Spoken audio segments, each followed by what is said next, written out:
is about 68 years since India became a new country, independent from British colonial rule. Many foreigners had predicted then that India will not survive as a nation and that parts of India will break away from the Union.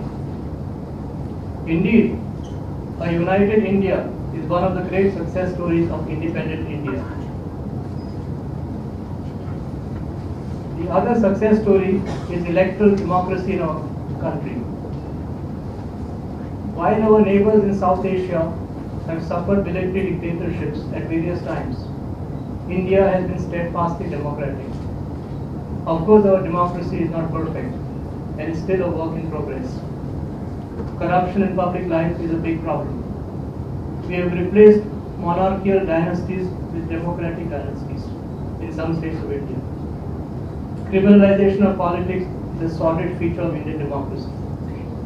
The lack of adequate debate in Parliament and the conduct of some of our elected representatives in Parliament and state legislative assemblies is a weakness of our democracy.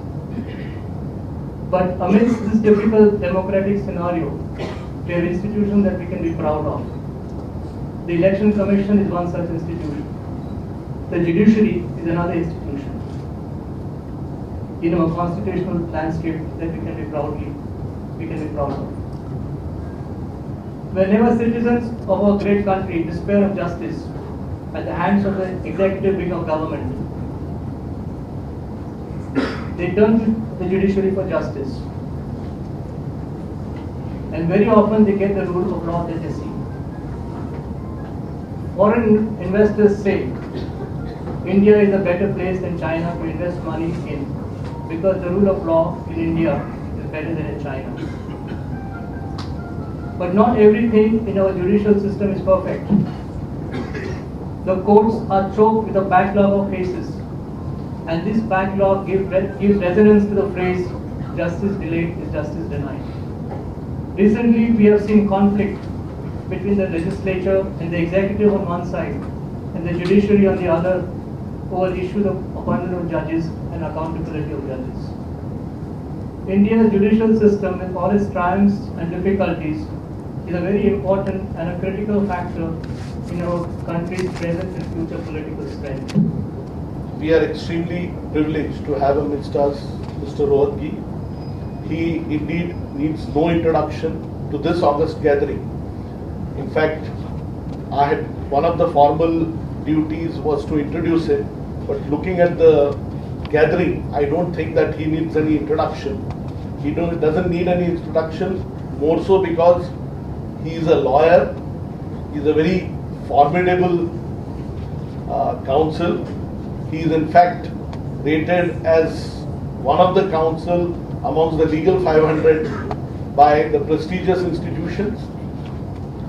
He started his law career with Chief Justice Sabharwal, as he then was. He had been an additional Solicitor General of India, and later in June 2012, he was appointed to the August office of the Attorney General for India.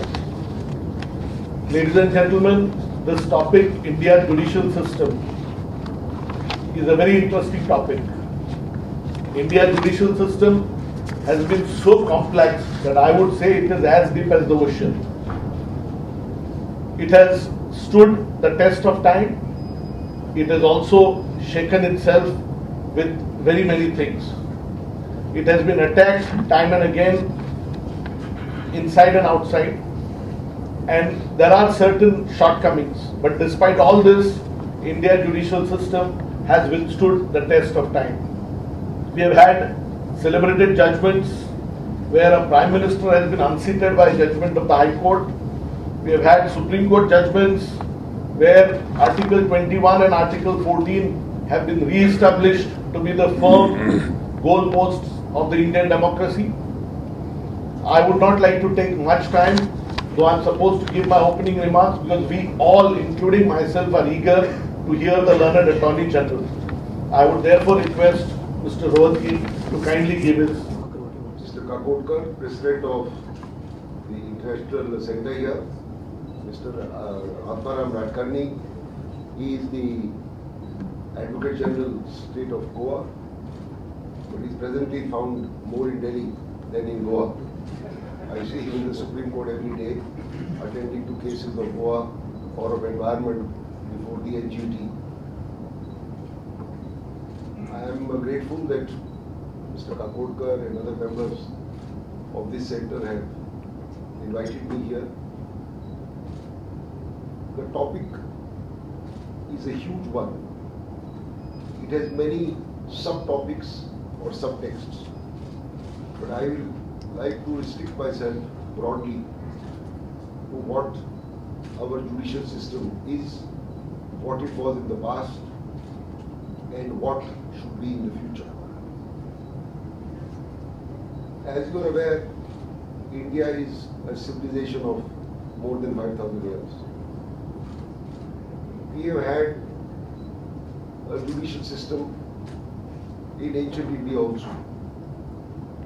I found when I was doing some research that in ancient India, very interestingly, the first judge was from the family, that is an elder in the family.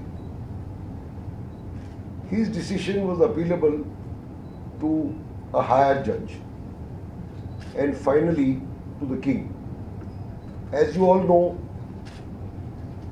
dispensation of justice is really a sovereign function or a sovereign duty. It is called a sovereign duty because it is the duty of the sovereign to dispense justice. So everything would actually be done by the king. But as things grew, economies became more complex, the king became busier. So he had to delegate this function. So the delegatee was called the judge by different names. Somewhere it was called the Qazi, somewhere it was called the Munsif. And the word Munsif is even prevalent today. Munsif is equal to a civil judge who is in the lowest ranks.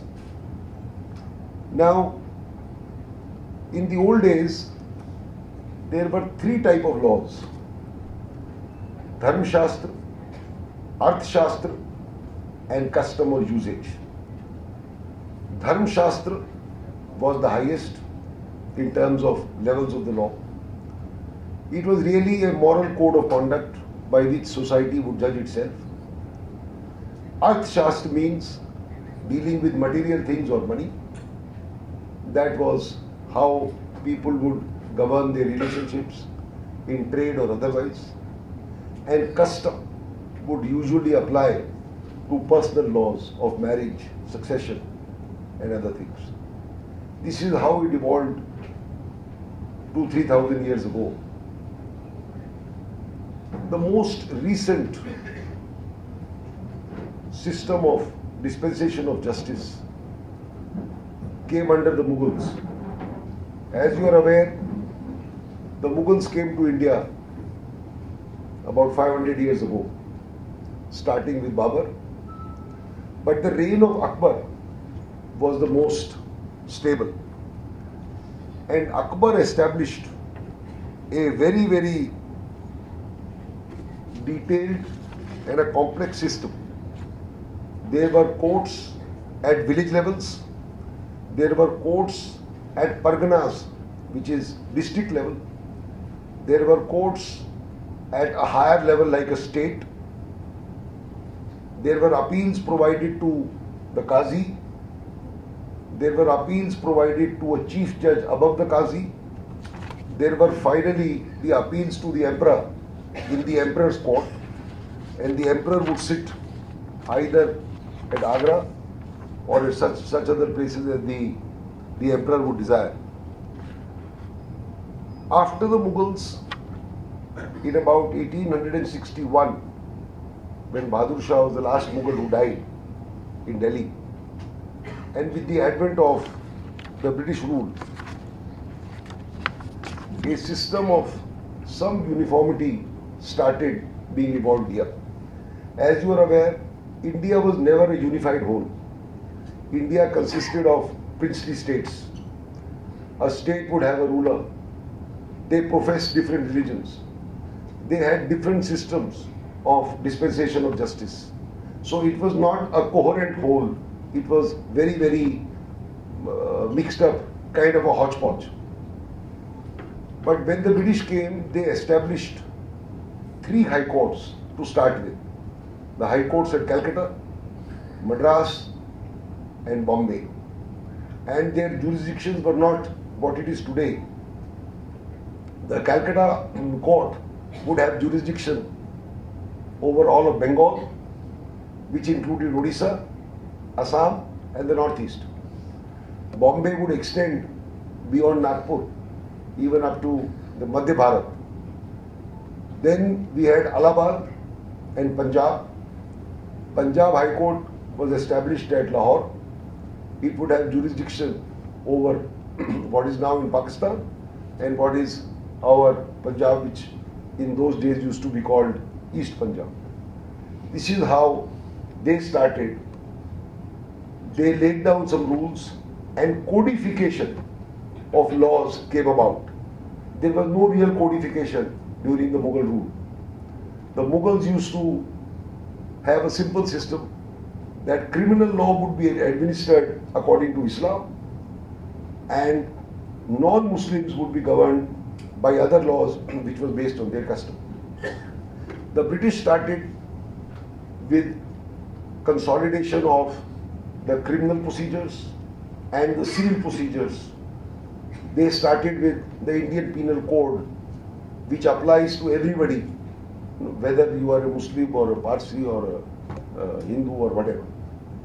The Indian Penal Code was in 1860. The Indian Contract Act came in 1872. So codification of laws and establishment of courts according to certain rules which were written down was really started by the British. Obviously, some of their laws have Victorian morals, and I will deal with that a little later. So our system, which started, these high courts started in 1860s, 1870s, they continued, the British continued with the lower courts as they were established by the Mughals. That is why we still call in the north a Diwani Adalat. Adalat means a court and Diwani is a civil action. A criminal court in the north is still called a Faujdari court because Faujdars were there to administer criminal justice under the Mughals. So we still call them these Adalats, and we still call in the vernacular a court is called a Kachari. A Kachari was established by Akbar. It was still called a Kachari in those days, it's called a Kachari now. This is how they continued, but again there was a hodgepodge because the princely states of Hyderabad, Lucknow, they had different systems and different tiers. What they had was called a Sadar Diwani Adalat. In those days, which was prior to independence, the final authority lay with the British Crown. So we had no Supreme Court, and final appeals could be filed before a body called the Privy Council, which was sitting in London. And people would go from here, and those who could afford it would go to London, engage a lawyer there, and then conduct a litigation. This continued till about 1930. In 1937, the Federal Court was established at New Delhi. The Federal Court was an immediate precursor of the Indian Supreme Court. So when the Federal Court was established, the pyramidal structure then was the Federal Court at the top, these high courts which I have named, there were 5 or 6 high courts. Some more were established, but about broadly 5 or 6. They would be a number 2 in the pyramidal structure. Below them would be the district judge, and the lowest rung would be called a munsif, which is now called the civil judge. So this is how a pyramidal structure was maintained.